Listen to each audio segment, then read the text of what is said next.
I'm Ed Kimpton and I'm a chartered financial planner. My family and I had a dog, Ollie. He was a border collie, he was a rescue dog. We had him for 13 years. Throughout that time he was insured with this insurance company.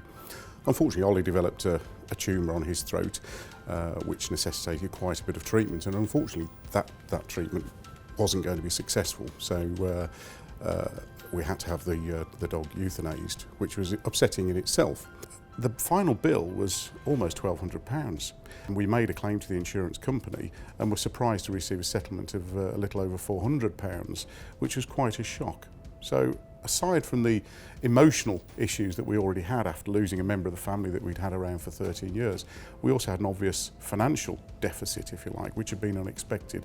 And those two things, the emotions and the financial disappointment, I think led to us lodging an initial complaint with the insurance company over what we felt to be unfair treatment.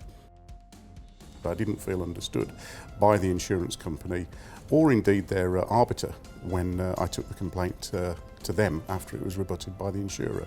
After a few months' consideration, decided that I really should have the complaint looked at by an unbiased set of eyes, if you like. And the Financial Ombudsman Service had been brought to my attention in the final response, and I decided after a couple of months that I would take it up with them because I felt, as a matter of principle, I felt I was right at the time. My dealings with the Financial Ombudsman Service were very, very good. They were quicker than I'd expected. There was lots of communication at key points. So it inspired confidence, and I knew exactly what was going on as it was happening, so to speak.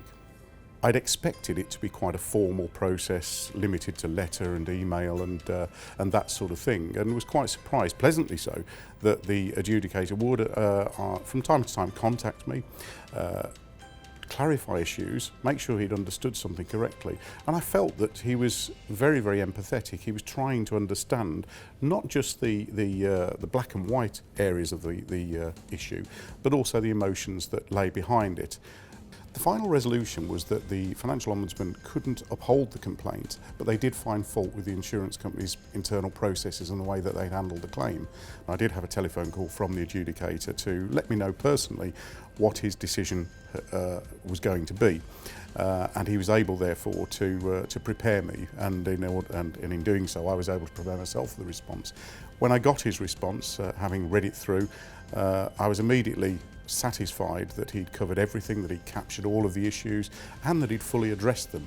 Sometimes financial institutions, as large as they are, appear to be fairly daunting opponents to take on, and I would always encourage anybody with an issue, however minor, to use the service of the Financial Ombudsman where it's appropriate in order to ensure that all of the issues are fairly heard, and you may just be surprised. I had the burden removed and I was able to bring closure to what was a very, very emotional chapter in the family's life.